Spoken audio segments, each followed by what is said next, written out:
Everybody, DJ Lou here, and I'm here at my computer because we're about to talk some tech. We're going to talk about why some websites are bad, what are some of the good elements about designing good websites, SEO, kind of how to get to that point, the whole shebang. So let's get into this.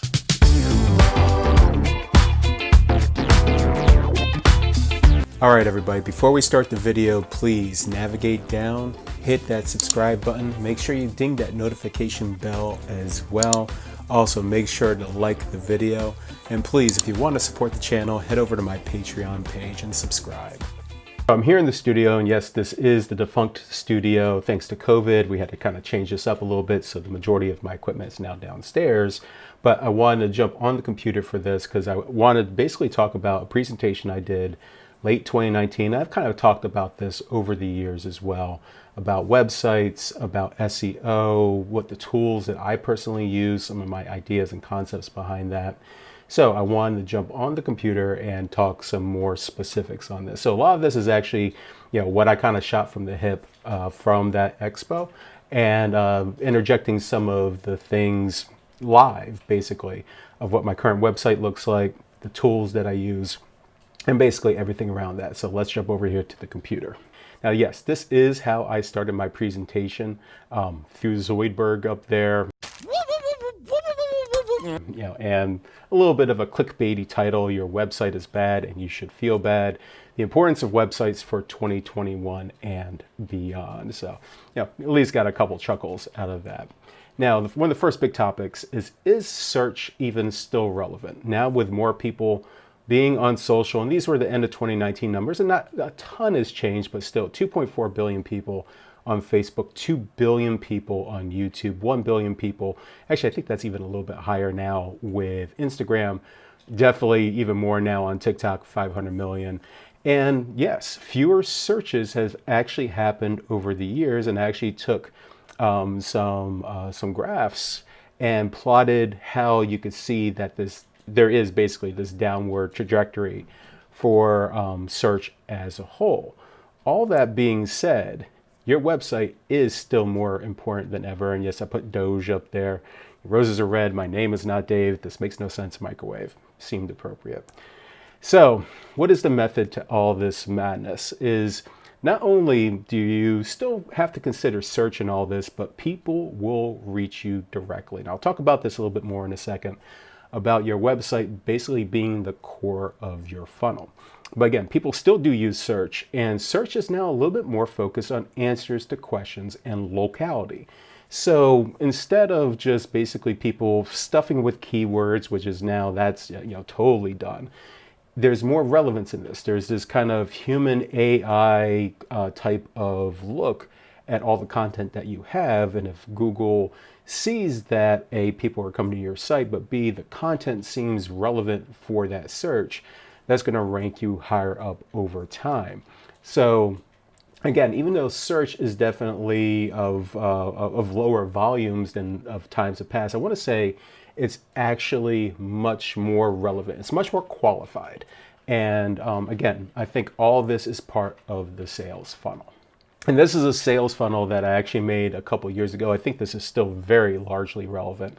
I basically kind of brought this into 4 sections. One, preparing, which is, not only just creating your website, but getting all your social properties in order, maximizing the use of those by creating content, creating videos, say creating mixes, whatever your soup du jour is, trying to find people to find that relevance of your site and to come over to it. So this, I think these 2 elements really, A, making sure you're landing all of your social media, and then utilizing it, not just having it there static, but finding the creative ways to do it. For instance, TikTok is now a much more different medium with the size of videos that you do in there, the audience that's there. It's a much different thing than, say, what you would produce on YouTube, which YouTube benefits more longer form content. It has the more traditional, landscape format as opposed to the portrait format of TikTok. So it's knowing the type of content that you need to create for each of these properties. And yeah, almost all of them do need kind of a different massage of the type of content that's produced on it.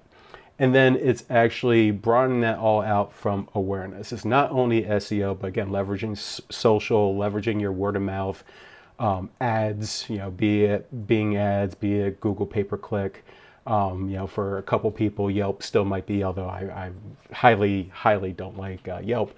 But if you find those avenues that work well for your business, leverage those.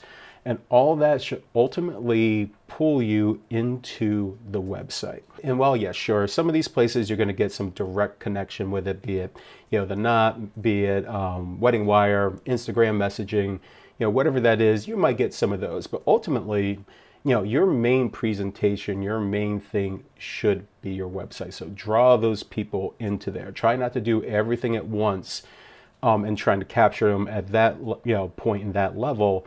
Get them to your website, massage, qualify their stuff before they send you out, those requests. And as I said here on the bottom, the website is your brand because you control your brand. It's the only place on the internet that you have total control of what the message looks like, what the visuals look like, how it's presented to a person. All these other places, yes, you're there, but you don't shape everything that's there. Sure, they have pieces of content, but it all looks the same. Your uniqueness, all of that is presented on your website. Now, what are the biggest mistakes that people make when they push out their own website? One of the biggest ones right now is not being mobile friendly. And with at least half of your audience is going to be on mobile, you need to make sure that's mobile friendly. So whether that's picking good templates that works on mobile, creating a separate mobile site. But I would stray away from that now. The way Google is indexing and everything, it's actually indexing towards the mobile site. So if you're streamlining the content even more for mobile, those searches and all that aren't going to be truly representative of your main content. So I highly suggest more a templated version which creates a good responsive site for mobile. It's not experiential. People all the time, and even just like below, they're selling pictures of their equipment. As a wedding couple, I could care less 99% of the time what equipment you're spending on. I don't care if they're Rain 12s. I don't care if it's Technics 1200. I don't care if it's a controller. I don't care what kind of lights you have.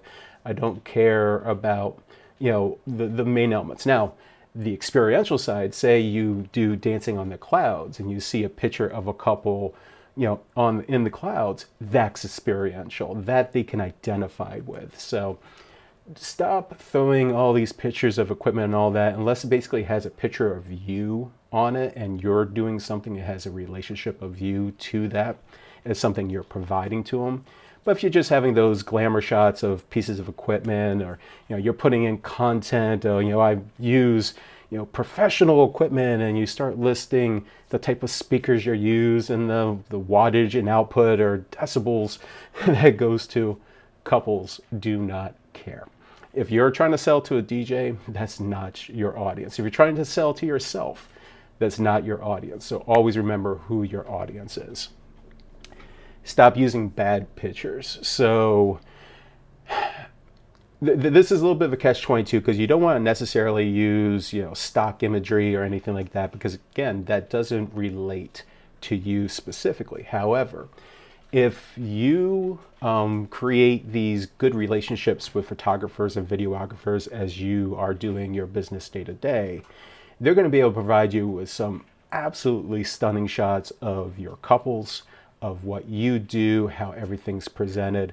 These are the things that you should be going for. And I know many times on Facebook groups, I'm always seeing, how do I get photographers to, send me stuff? First off, just don't ask just outright. Create that relationship prior. A week before the event, share your timeline. Go over some of the details, because at least in my, my world, I'm essentially controlling the timeline because I'm the one who's keeping pace of the tempo and everything that's going on. If we have some type of conflict or anything, I want to be able to make sure that's resolved prior. So I want to establish that relationship, especially with a new photographer, or just, if it's a photographer I haven't worked with in a while, reintroduce myself, make sure, of course, I kick butt on the event. And then after, say a couple days after, send them an email, just like, it was great working with you. I can't wait to see, a couple pictures. Hopefully you might have gotten one or two of me in the process. And then if you haven't heard from them in a while, give them some time, because, they're doing a lot of post-processing. They're, especially with, with COVID and everything right now, the next year is probably going to be gangbusters for them, hopefully. And if so, they're going to be doing a lot of post-processing work. So it might take them longer to produce some of those materials. But establish those relationships. Keep those relationships going. I still chat with some photographers I actually haven't worked with in like 3 to 4 years, because they were necessarily more so outside my area or just by the roll of the dice. But I still reach out to them and I still talk to them. So get those good pictures. And if all else fails, especially if you're a multi-op or something, hire a photographer.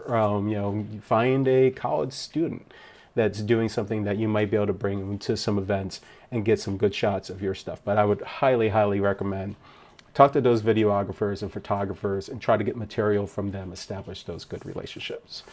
And not utilizing your best assets. Again, it kind of comes down to a more generic way of producing content for your website.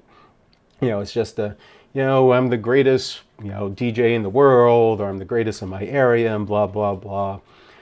It needs to be, again, experiential and a bit more personal. Why should they hire you? Find what your greatest niches are, where your advantages are, and talk to them. And talk to them in a natural way. Don't do it in a sales pitchy side. At least, again, and I should have prefaced this a long time ago. This is something of just my understanding over the years, my personal preferences.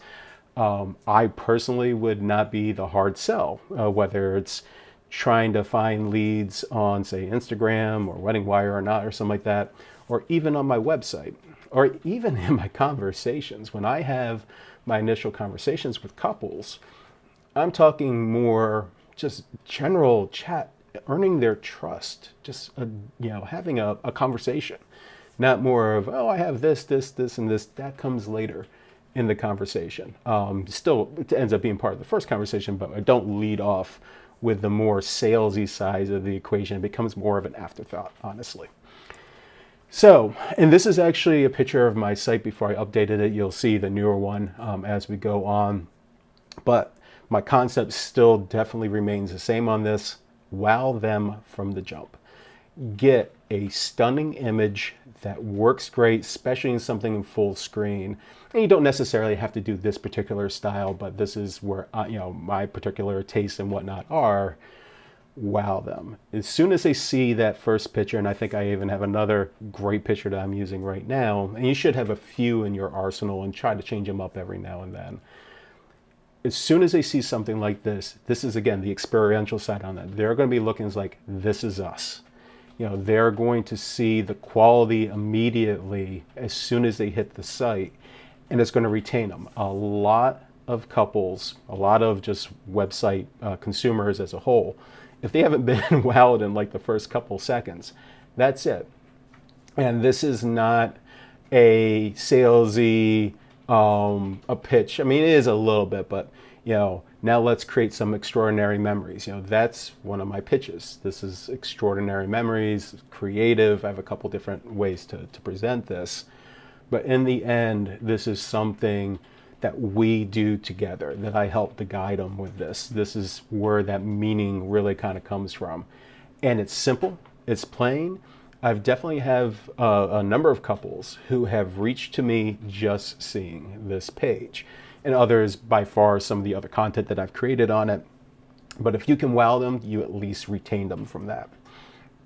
This is a little bit below the fold of my first page, at least the way it was. And my new site has pretty similar to this, just a little different visualization.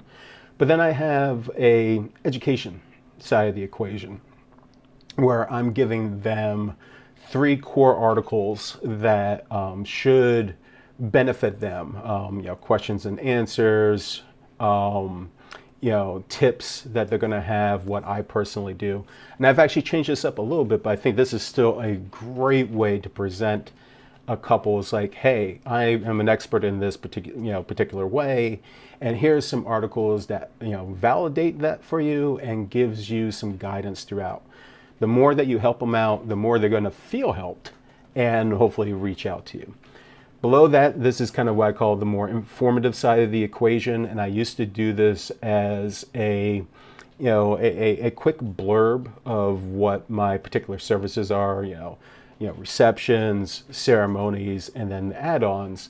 And then I actually picked 3 particular testimonials that worked with it. And actually, all 3 of these testimonials, the images from it is actually from that event. So there was some correlation with it.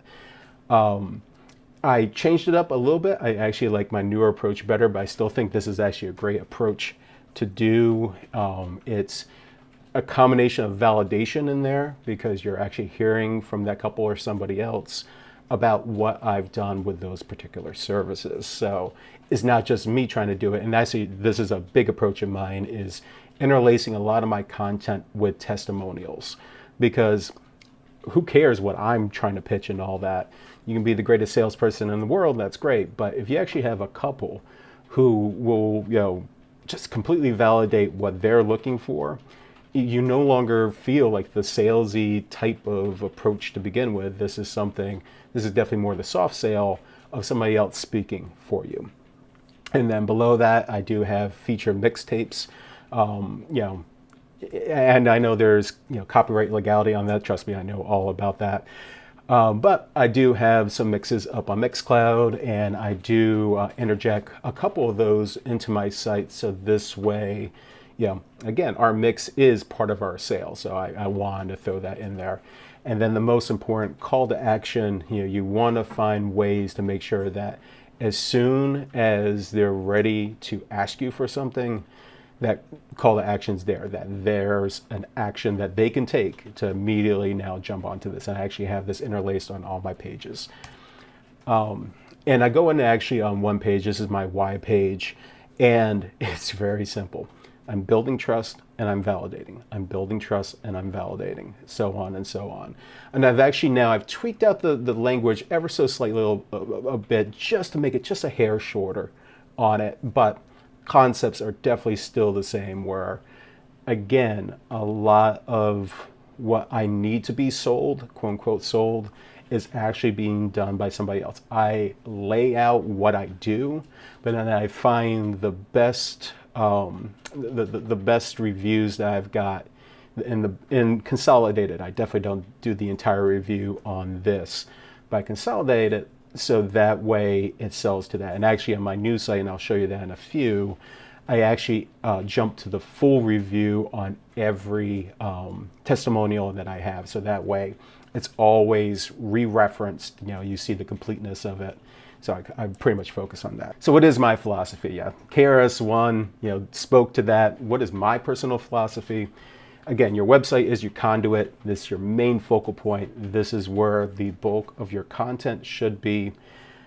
Leverage your past clients with reviews. If the more that you get from your past clients, I think it's easier for you to validate and sell your services.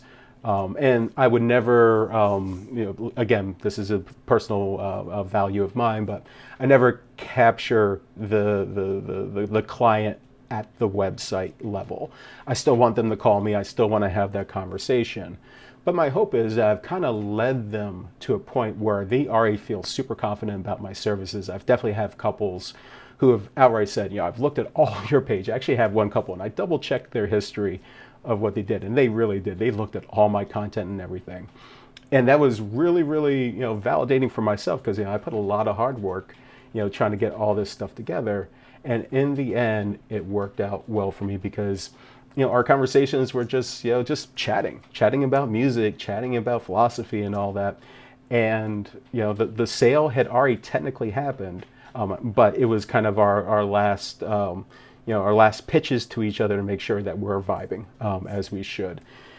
Again, this is my philosophy. Don't do the hard sale tactic. I don't think the typical couple enjoys that sales approach. And if it works for you, it works for you. Again, this is my particular philosophy. Creating good content. You can have a great website out there, but if you're not tying it into really good quality content, then I think it's kind of left half out there. show your expertise, create blurbs of information that works for the couple. And even in my case, I actually, put a lot of my DJ content, my for DJs only stuff up on my website as well. And while I do have some couples who hit that, it isn't specifically made for them. However, they see that I do have expertise within the field and I can talk on a highly technical level. And that gives them, a sense of confidence that, Lou already knows his stuff and all that. So I think there's actually some value even when you kind of bleed over. But if you talk in a very specific way, again, don't sell the equipment. Don't sell, I've got 2,000 watt speakers. Who cares? But if you have an article out there that you're speaking to other DJs about, the pros and cons of certain equipment and whatnot, I think that's a whole different thing, and I think it works well in that. We definitely need to employ good SEO, and I do think that pay-per-click ads definitely add some value to all this, but I think you have to do it in a very specific way. And actually, I'll talk to that on a different video because that's a whole different level of stuff. But pay-per-click, I think, does work well when you use it right. And finally, and again, this is purely my philosophy, but you are selling your experience and you're selling trust. And even if I had to wrap this all up into one thing, I'm selling trust to my couples. Yes, I have a good level of expertise in a lot of different areas and all that, but in the end, do they trust me with their most important day of their lives? And if they do, awesome. We've done well in this. But I do want to end this slideshow with just a little bit of humor because everybody knows I am a big Star Wars fan. So as Yoda would say, no, try not, do, or do not. There is no try. And it's true. You can sit there and contemplate all these things that you want to do and all these things that you want to change and all that. But in the end, if you don't apply it, if you just don't go out and tackle it, it just won't happen. All right, so with that out of the way, we're now on the real side of the equation here. I've logged into my website. This is, of course, WordPress. This is what I personally recommend because I think there is a ton of support out there to help people out if they run into issues. There's great themes, there's great plugins to use. Some of the other ones that are out there have either none or only very few. So I highly, highly, highly recommend WordPress. I personally use the Divi theme. Divi is a theme builder that's out there. It's I think $59 a year to use. You get support on that as well. And for me, and I used to be a website designer for a very long time. So for me, this was actually pretty easy to take up. But I think it's a great way to kind of start with a blank slate. There's actually other themes that you can actually apply to it. But for me, I had some very, very specific ideas for the few iterations of my website that I had. And there was just no themes that quite did what I wanted to do. With Divi, I'm able to create those and create those actually with fairly great ease. The first couple websites I did literally in a few hours. My newer one, I definitely took a little bit more time because I was much more deliberate trying to do some very, very, very fine tweaks and whatnot. But Divi, I think, is a great way to go. Now, I do have this hosted on Siteground. I'll have a link below to a reference link to subscribe to their services. I do think it's one of the better ones that are out there that they're really kind of focused on WordPress as a whole.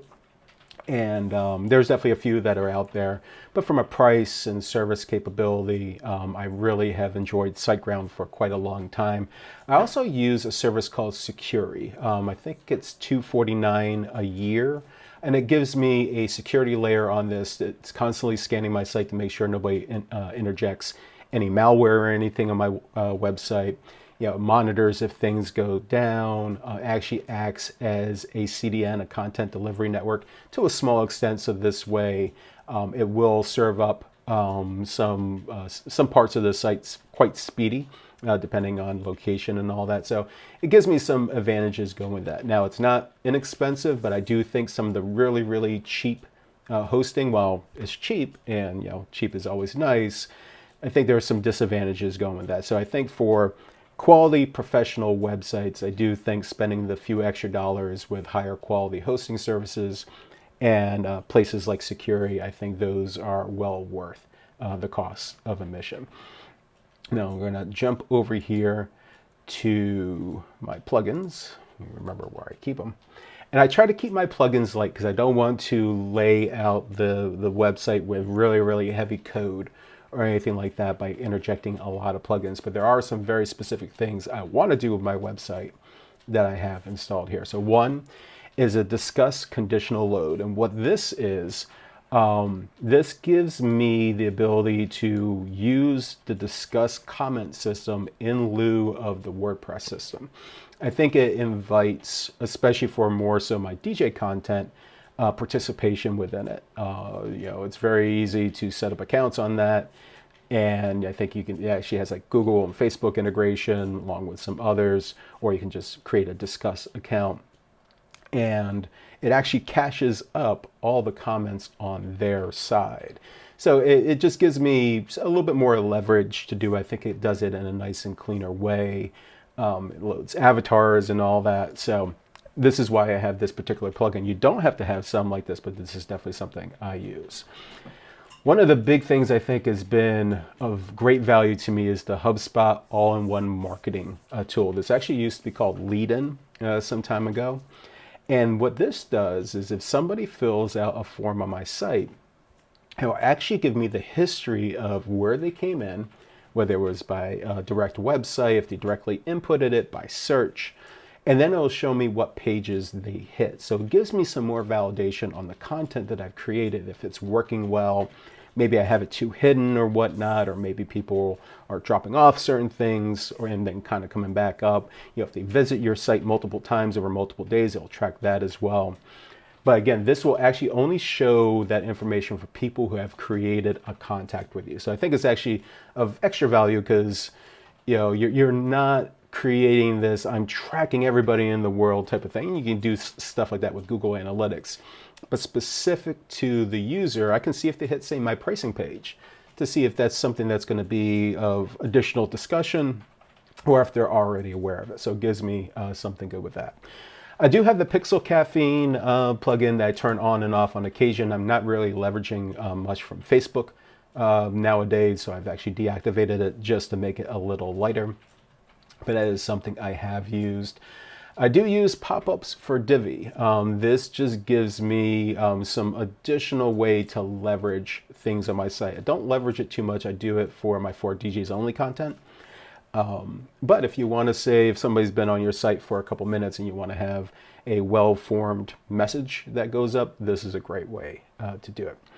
Next is the SEO Redirection Premium plugin. This allows to make sure that any errors that are coming through, so somebody hits like an old link that no longer works, or they type in something wrong, this gives me an alert, and especially has worked well with me when I've reshuffled around some of my content and replaced some things. I can redirect that older link over to the newer link. So for me especially, this works really well. Then next we have the SG Optimizer. This is specific to SiteGround. This does things like caching and whatnot. This all works as a two-way street basically between your website and SiteGround.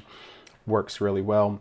They do have an image optimizer on this, but I did find that the short pixel image optimizer I think works a bit better, makes the images even a little bit more compressed, but still looks really, really good. So I've leveraged this for a while. The sticky menu, and I'll explain this a little bit further and we'll jump over to the site for a second, but I wanted to make sure that my menu was always up top as opposed to being scrolled on to it.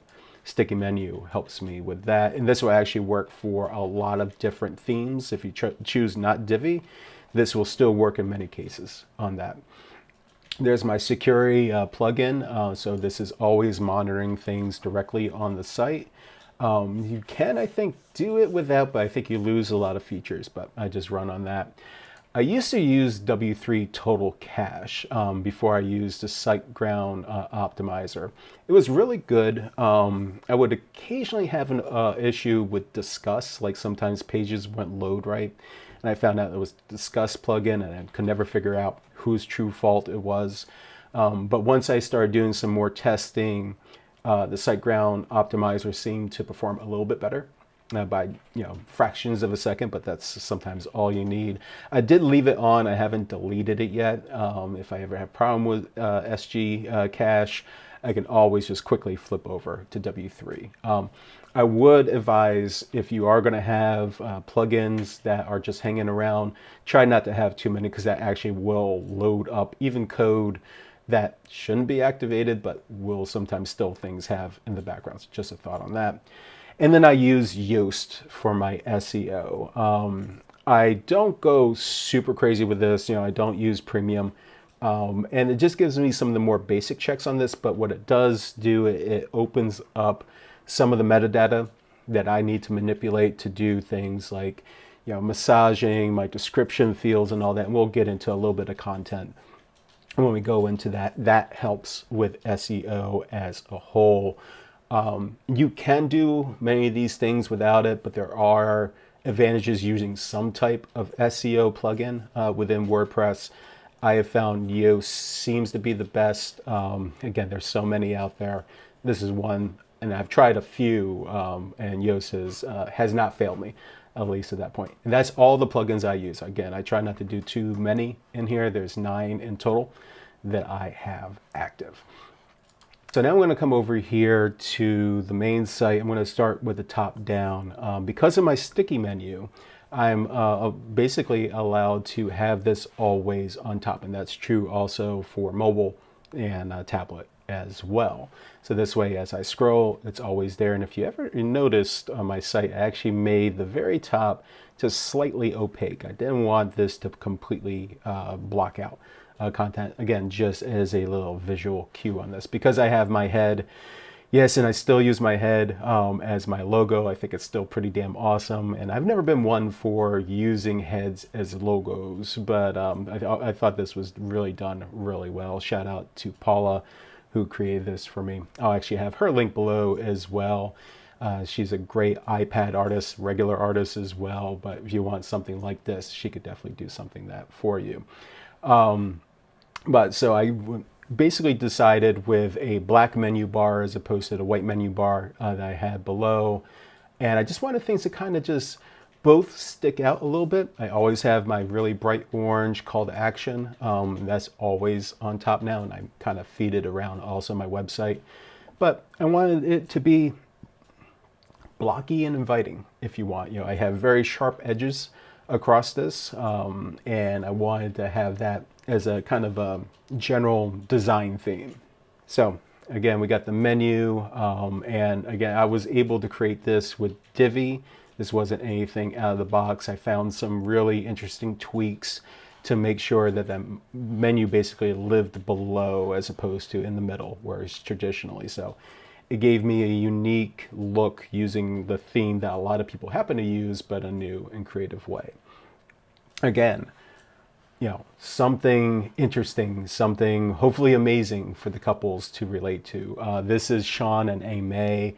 It's such an awesome couple from 2019. This happened just a mile down the road, one of my favorite venues around here, and they happen to have a Rhino Records right next to it. And since I do spin vinyl, it was an additional value to my site and previous couples and the look and what I do and all that. So I think it just really spoke out. And again, this couple was super amazing. This is when I did that really big mic event with 6 mics, doing a live performance sung by them and their friends. So something should always be able to catch a potential couple's eyes when they're seeing your site. And I think just throwing a piece of equipment on there, I don't think that's the right approach. So making those relationships with the photographers and getting something really, really great on there. This next section, I call this more of an informative side.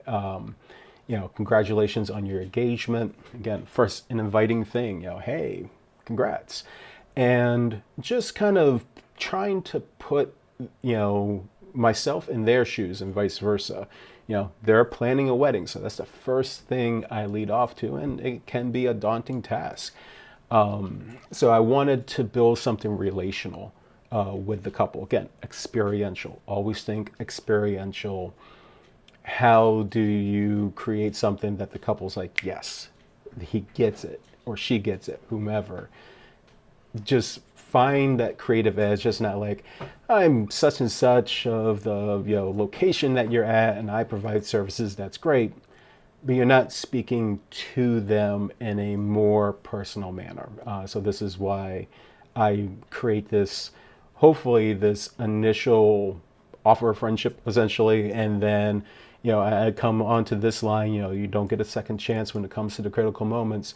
Something that's more urgent, something that kind of really just hammers in that, oh yeah, that's true. I need to think more of who's going to represent my best interests and all.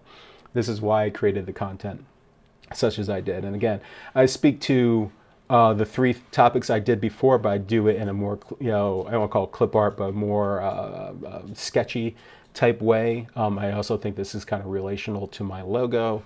So that's why I went to this route. And again, super, super condensed content. Don't overfill this. Don't overdo it. Make it easy. So the next part in this is a unique testimonial that I made, the design. I've created this overlap within it. I have a link to read the testimonial, which jumps into their testimonial. I'm always using a good high quality image from that and their and their testimonial. Some people will do a full out gig log basically, and that nothing wrong with that. But for me, it was something, I just wanted more so the couple's words to speak for me and not do much of setting the stage and all that. I think the image should be able to do that. I think their words should be able to do that. And I do give links to all the people that I've worked with, including Wandermore, who really amazing photo on this, amazing couple. And also they had a blog post of it, so I'm also linked their blog post. So this is their main page, and if there happens to be a blog post from the videographer, from the venue, from the photographer, whoever, I'll link their stuff as well. So I try to keep those good relationships going. And in this case, I happen to throw the full image of what they did. I actually have R5L's video on this, and I actually have a gig log on this. And this was definitely one of my my most fun weddings that I've really ever had, and I've had some great ones, but the live performance really set this apart. So I wanted to throw that gig log in here. So I haven't done it with all the events, but this one was definitely something special.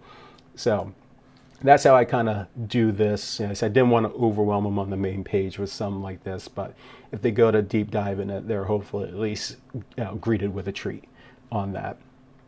I do have, what is it really like at a wedding, done by me, and these are all just, great couples I've worked with over the years, and it will cycle through their images. I seed in another testimonial in here, so I have 2 testimonials on my main page, and then I throw my mixtape. And again, I had the majority of this already on my older website, but just do this in a little bit more modern way. And I'm always trying to think of, do I need to change up my design and all that. All these interlaced opaque images and the way it transitions, these are actually all features within Divi, and you can choose a whole bunch of different styles to do it. These are the particular ones that I chose, but I think these are of great value. These player, the player itself, this is also part of Divi. I think it works great. It loads up my tracks really quick. And I actually circulate a couple different things. Like this is my main page, and I also have region-specific pages. So for here, I'm in the Hudson Valley. I actually have one that lands on the Hudson Valley. I also serve the Catskills. I'm literally inside and adjacent to these 2 main areas. So I've created those. And with that, and this is actually a great lead in for SEO, I now start to talk about here. Let me jump into one of the pages, which actually I think I land on one of those. Yeah, Hudson Valley and Catskills. So jumping into the Hudson Valley, I have a unique, image of what the area, a great representation of the area. This is down in Poughkeepsie. This is a beautiful bridge, just adjacent to one of the venues I frequent a lot. And it's a great shot. It's actually, surprisingly, I took this shot. This is actually not one from one of the vendors, but so I'm proud of it. But I try to cultivate this regionality, this very specific regionality to it. So I kind of repeat some of the content that I have in here. I do have more unique content, at least on the first 1 or 2 paragraphs. Everything else, this is a repeat of what I had on the main page. And I have, circulate specific area testimonials.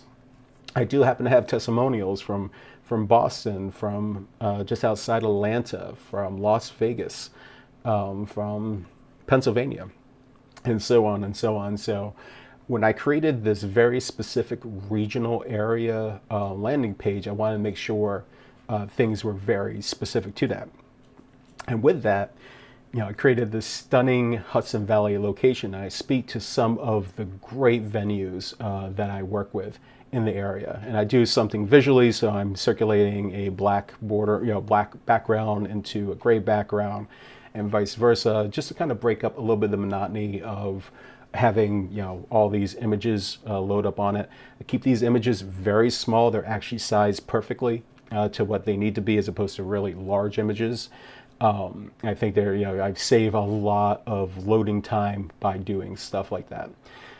The advantage of having all this is when people are Googling specific names, it will give me a slight bump in SEO on it. Now, I'm not doing this purely from an SEO perspective. I'm talking from a couple's perspective. These are some of the great venues that I've worked with in this particular area. So it's just not, this particular city or this particular venue, there's some relationship behind that. So that's why I actually make that like this. I throw in another mixtape. I actually put in a different mixtape for this one. And I also created one for the Catskills as well. It's again another venue out in the Catskills. Beautiful view, although this one, it was a little cloudy that day, but I still really liked the shot. Again, one of the shots that I made. So don't be afraid, whether it's your iPhone, whether it's you're bringing a truly good pro camera, take some shots before things happen, just so you can use potentially some of this for your own content. And again, I create something more unique for that particular area. Again, a testimonial from that particular area. In this case, this testimonial's from this venue that I made this picture with. And again, talk to specific locations within the area. Again, another different mixtape just in case, just keeps it kind of fresh. And my call to action, again, I always have a floating call to action in this case.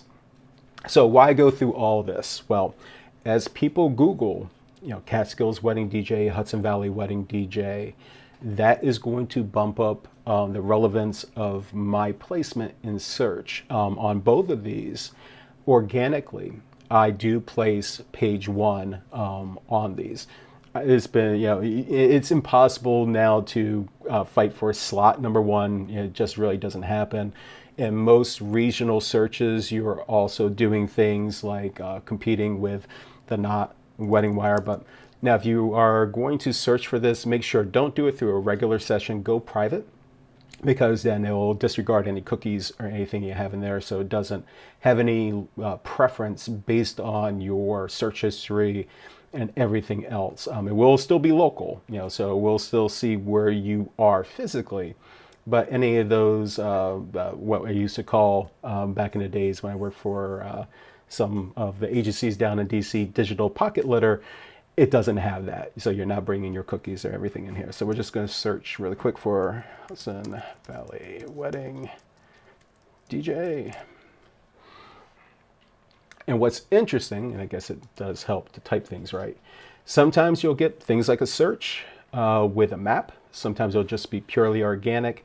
It is going to depend on where you are, how much competition's in there. if it recognizes a particular region, in this case, Hudson Valley, where it is. If you do the same search in Bing, it actually considers Hudson Valley much farther north up in Albany, which is actually really weird. I happen to be in the mid Hudson Valley. Google at least does kind of focus kind of in the more whole area. There's always going to be ads, and yes, I do pay-per-click ads. And again, I will talk to this in another video because this one's getting really long as it is. But what do I do to make mine a little bit more qualified? I put a price in it. This will at least ward off the tire kickers. I hope by having that, it gives some level of validation. I've definitely had people click on the ads and follow through with requests, so it has worked to a degree for sure. And just like I do on my page, I use testimonials as my main selling point in this. So just my particular way that I do things in ads. So this will definitely be more advantageous to me just because of where I am physically. But if you do within, I think it's a 14-mile radius of this area, I will place number one on the map, the 3-pack. Dom and Bry, two amazing guys, events that I'll share if I'm not available. So glad that they're on there as well. And of course, if you click view all, will give you a larger picture on this. Local is super, super important, and it's pulled off by Google My Business. So if you have not signed up for a GMB account, make sure you do. Make sure that all your information is correct, and over time, and this does not happen overnight, nothing in search, GMB, anything like that, short of pay-per-click, happens overnight. Pay-per-click is a little bit more immediate, but this will take a little bit of time to populate. But if your value is there and things are really copacetic, you should place in the 3-pack. And I've been very fortunate that I have placed in the top of the 3-pack of my area. Now, if I go to where my day job is, which is about 23 miles from here, it considers only this particular area as the search box because it sees there's more DJs in that area, so it condenses the box. Me being in this particular area, the search box is much larger because there's less competition here directly in my area. So just something to think about with local. If you're in a more, let's just say a less competitive area, that search area might get wider and wider and wider to fill what it feels is requirements of 3 quality links that are there. If you're in a more competitive area, that area definitely tightens up some. So again, local, super important. Google My Business. If you don't have it, do it now. There's no reason for you not to. And then we'll get into the organics here.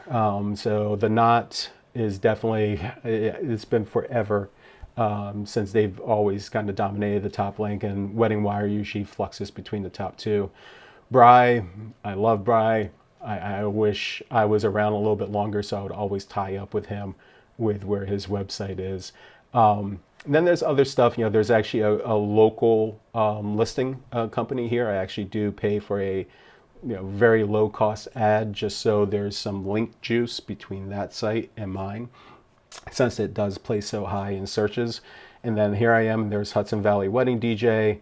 There's where I place organically. So if I place top page, I'm happy with that, even when it gets to the second page, because things do go in flux. There's nothing static about Google anymore. Ever since they really started leveraging a lot of their advanced search capabilities over the past, say, 10 years or so, there's always changes. There's always volatility in this. There's been time where I fell off the map for a couple days and then came back. It's just something to be aware of, that no longer are you just saying, oh, I want to place top of the list. Don't think of that regard. But with proper Google, My Business and other good local tactics, being listed in other things like Yelp and all that, just to give relevancy to your company.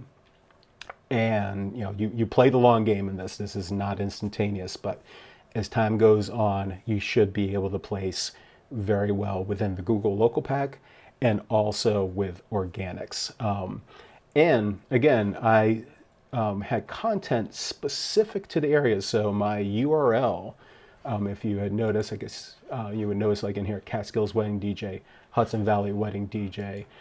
That's in there, and that gains that additional relevance in here. Another thing, my H1 tag, Catskills Wedding DJ Services. So there's a relationship between the words that are being searched, the actual URL that's there, and I do mention the Catskills a couple times. Now, again, I can't stress enough that packing keywords is not a good thing. They need to be relevant. And I try to make sure that my content had a natural flow that worked with it. Because again, Google search algorithms are going to see this. And if it seems too robotic, it seems just like you're just throwing things in for the whim and the will of it, it will, degrade your link or even make that disappear. So make sure as you create all your content, especially your core content, that it makes sense, not just from a logical standpoint, do I have the right keywords in here? Am I speaking right relevance? But also that you're not trying to overdo it and fool the algorithm. You will pay a penalty for that. But so I've been very happy with the way I've placed over the years. I think the highest I ever got was like top 3. And this was actually way back when things were a little bit more stable some years ago. And I normally stay on the first page of organics. Now, I do augment this, not only having the organic side of the equation, but I also do pay for pay-per-click ads. And I think this is actually a fairly important piece where,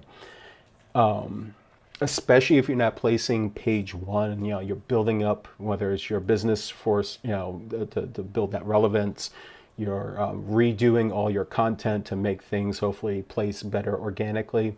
A great augmentation of that is pay-per-click. And again, I'll talk to another video on that, but I do think it is a great asset to have to make sure that if and when people are using search, that they're going to leverage this.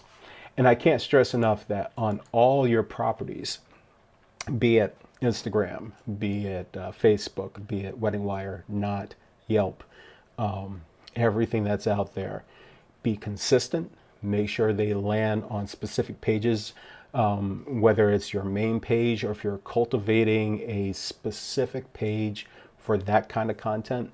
If you're you're doing a pay-per-click ad and you're doing a promotion or something like that, it should land on that promotion page and not the main page. It should always be relevant to what you are talking about and how it goes there. Now, I'm lucky enough where I don't worry too much about the promotion side of the equation. I don't, sell discounts and things like that. So I don't use that as part of my strategy. So the majority of my my links go directly to either my main page or my regional locality pages, depending on what they're searching for. But with all this, with the strategy of using great imagery, with the inclusion of good content. Oh, I should actually talk about that, and I totally forgot about like specific content. So I'm going to talk just a bit about content, and this is specific to couples. So I do have 2 modes of content that I make.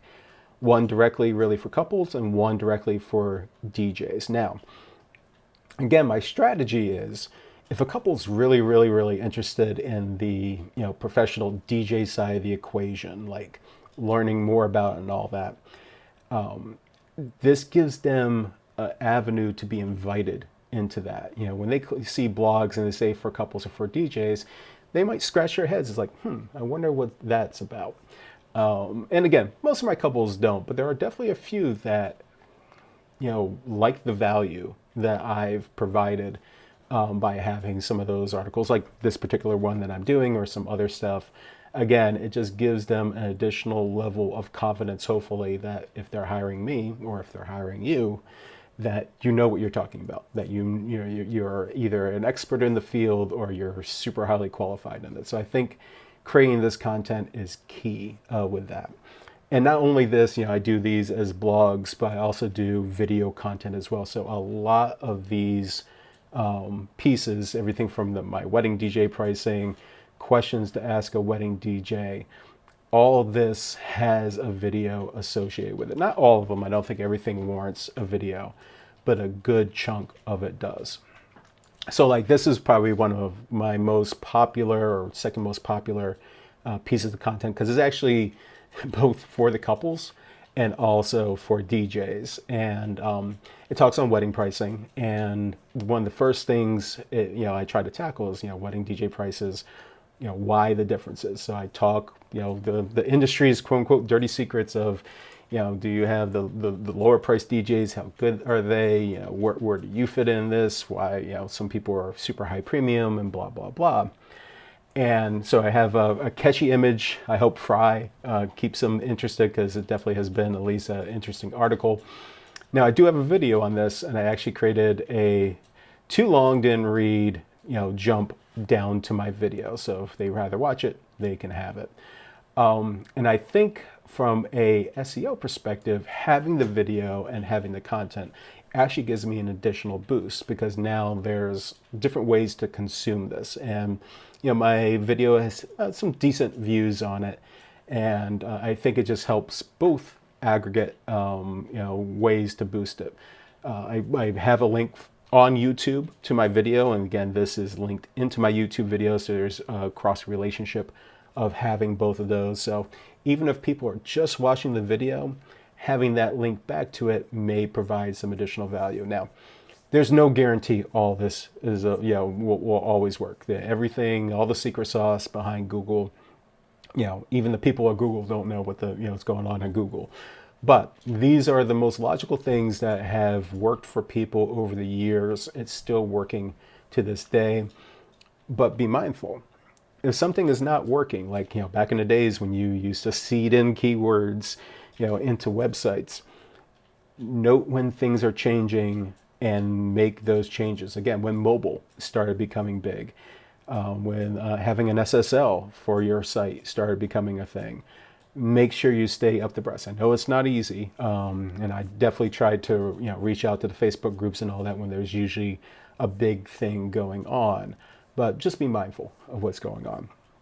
But I basically, the way I do my videos now and the way I do my content's actually a little different between the two. I don't basically go verbatim what's on text on the blog to what's on the video. There's a couple that I have, but for the most part, I actually just shoot from the hip when I'm doing my videos. And occasionally I might already have the content already made from the blog, or I might create new content, but I do it in a little bit more different format and all that. And I might talk on the same core points, but I try to make actually a little bit each unique in their own way. So you could theoretically read the blog and watch the video, and you get something different and new from each. So that's one of the focuses that I do. Biggest things for SEO when it comes to content as a whole: making sure, again, this is H2 tag in here, this is an H3 tag in here. These are very easy to do when you're using something like WordPress, to choose which level you're on. This is not just a text formatter. Yes, it makes text bigger and smaller, but in the end, this actually has a relationship. Your header tag is telling Google where certain breaks of content is where the next bit of content is, and utilizing that in a certain fashion. Even things like bolding and italicizing it does signify to Google that something is, again, being enhanced here, that something, there's a focus on it. So if you're doing things like that, make sure that it makes sense. Like I wanted this particular piece to really stand out to everybody visually, and from Google, when they index it, they'll actually see that, and there might be some additional relevancy that it pulls from it. I also put in links to like wedding DJ, yeah, that's me, and it just adds that relevance of having an internal link that says wedding DJ that goes back to the main page. Again, just adds value into how Google represents the page and ultimately your site. I throw in the cheap DJ market, and I actually have an article that goes to Thumbtack on pricing. And I specifically did that for quote unquote cheap DJing because unfortunately, places like Bark and Thumbtack usually drive those prices way down compared to some other areas. But having external links is just as important as internal linking as well. So just don't create content and have no type of links inside. There should be at least internal. And if you're referencing other things, to have that external link as well. And again, I have like another article, what does a wedding DJ do? I link to that article. Again, super important. I actually do it twice. It doesn't harm having that, that's for sure. I make bullets on a few things, and again, super important from both a search perspective, because you are consolidating a list in this case, and there's very specific inferences in that list. Same thing goes from the way somebody digests this is in their head. They see this, they know it's item, item, item, item, and it just, again, that relationship of what a human interprets the content to be, as well as what a search engine indexer does as well. This is a fairly lengthy article, and I made it really specifically. Matter of fact, this was, I think, originally made in like 2013. And this when I started kind of realizing my prices were way too low at that point. And I started, taking more stake into what I was doing and how I was running the business. And the page has been massaged a little bit here and there, but the article has really lived like 7 years. And the last I checked, and this does flux from time to time, but if I look for wedding DJ prices, unfortunately this Fash article has been up there for a while. I hate that. For one time I actually had listed up there. It doesn't look like I'm on the first page now. I'm probably like on second and whatnot. That's okay. I think somebody stole my title. That used to be the title of my article. But it's something to look, even if I'm on page 2, even page 3, as people are, searching around, again, it rises and falls. Yeah, page 3. But you know what? It'll rise and it will fall. And part of it is the amount of external links coming into your site to validate things.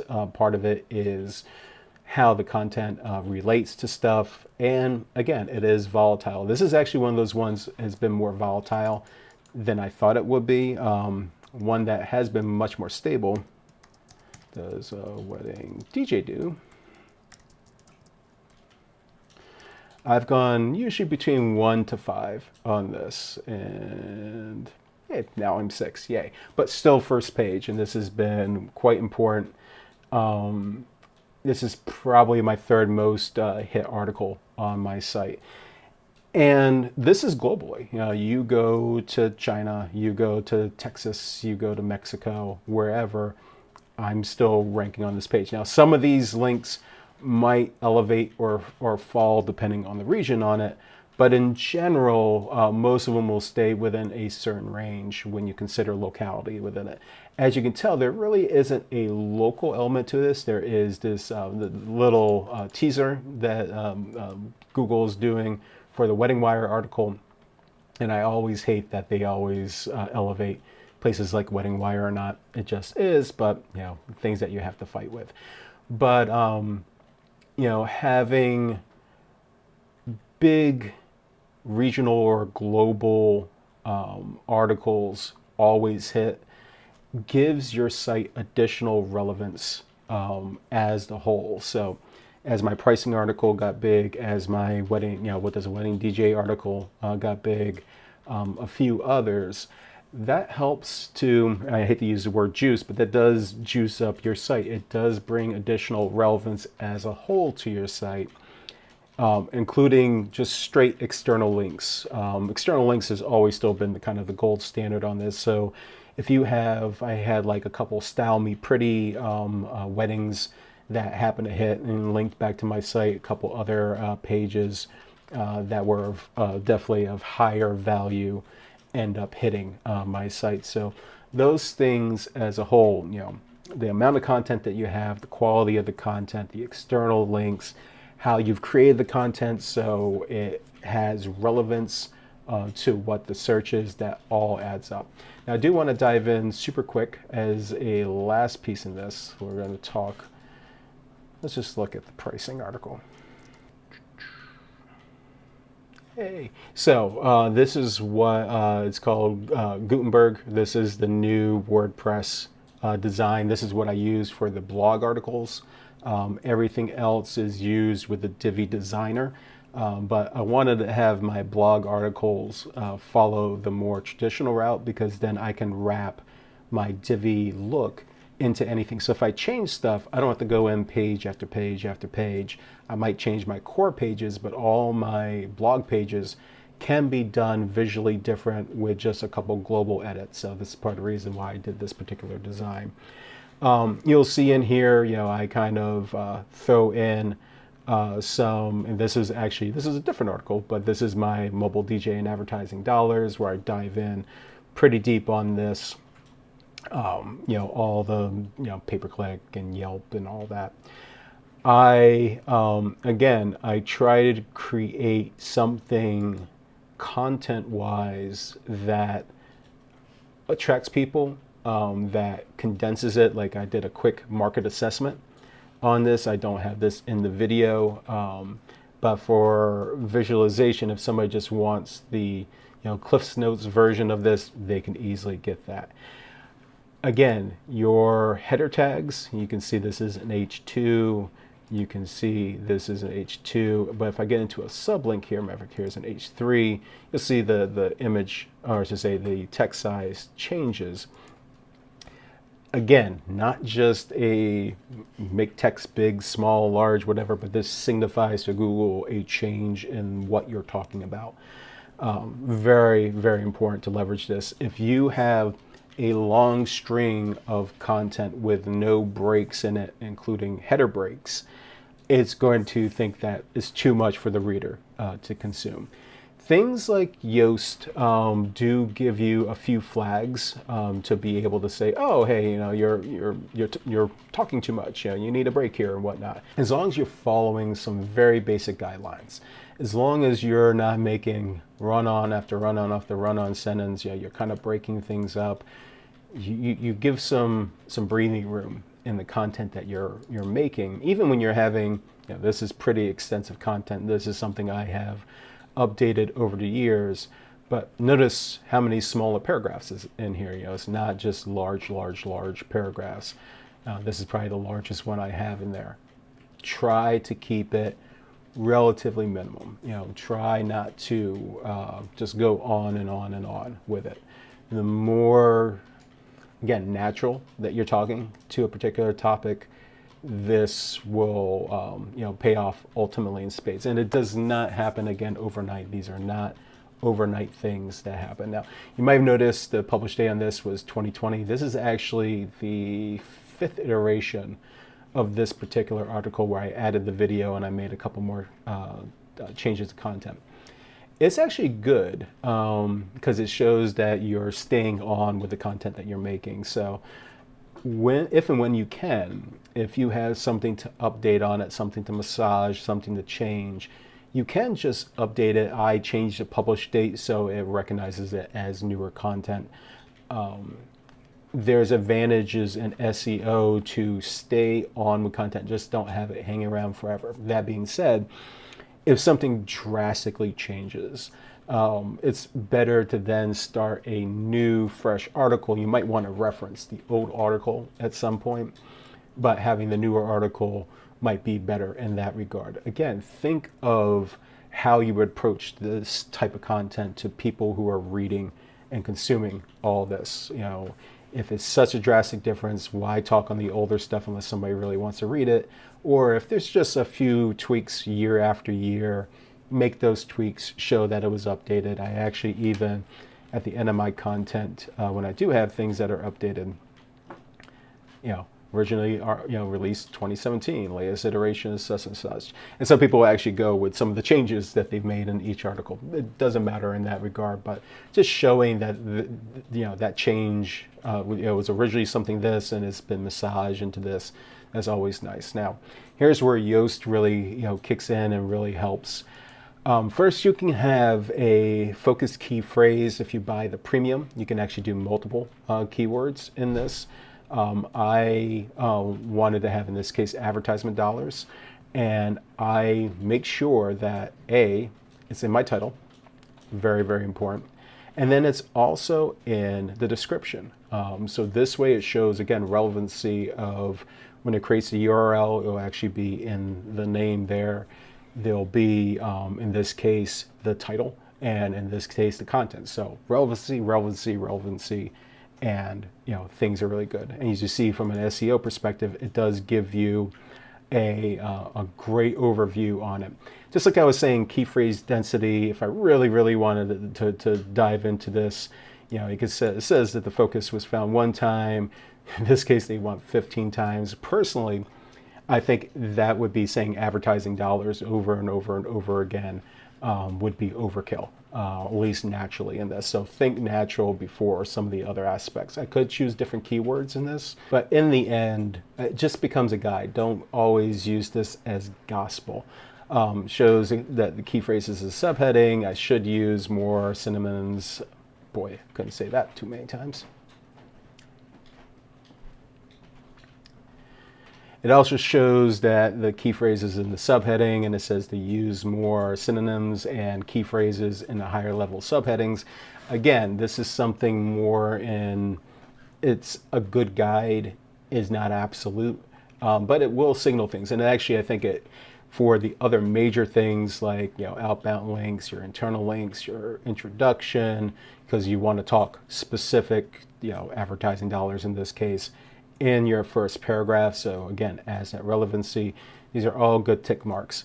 It is not impossible to get these all green, but it also necessarily doesn't have to be the end goal.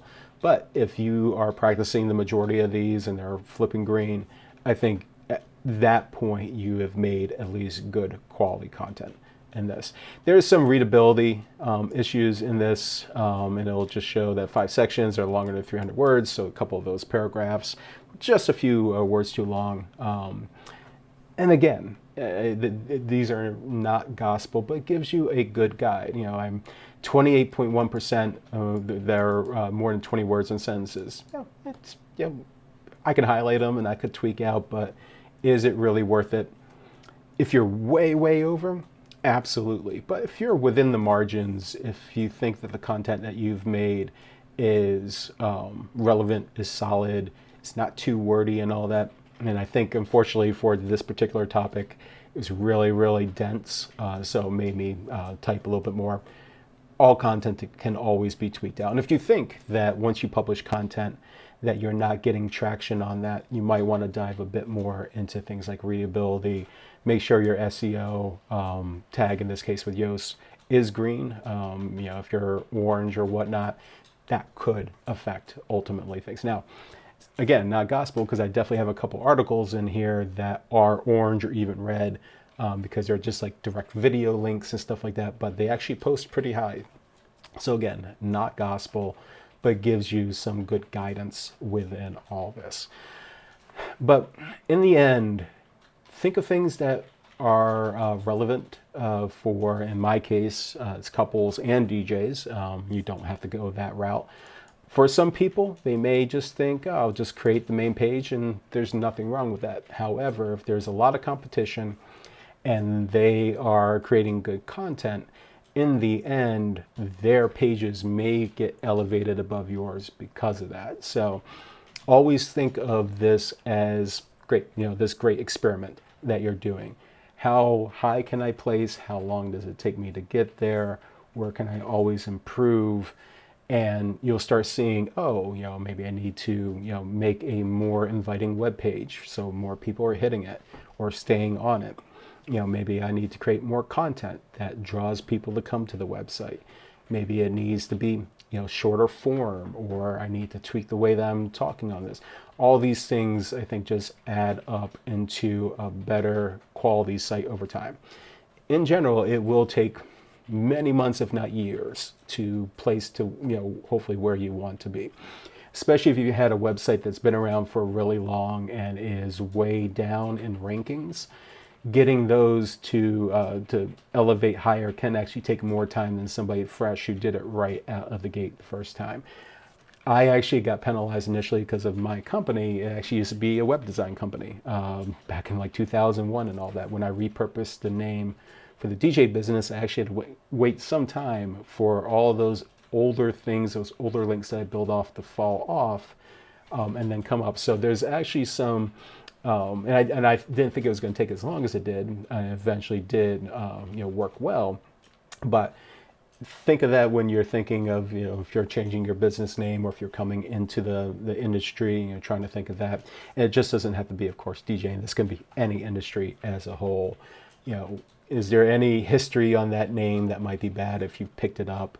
Was it used by nefarious people and all that, and is taint the website? Just think of things of that when you're researching some of the things. If you already have your site and you just need to build it up, just find those initial elements you want to tackle first. Good design, good content, making people want to come to your site.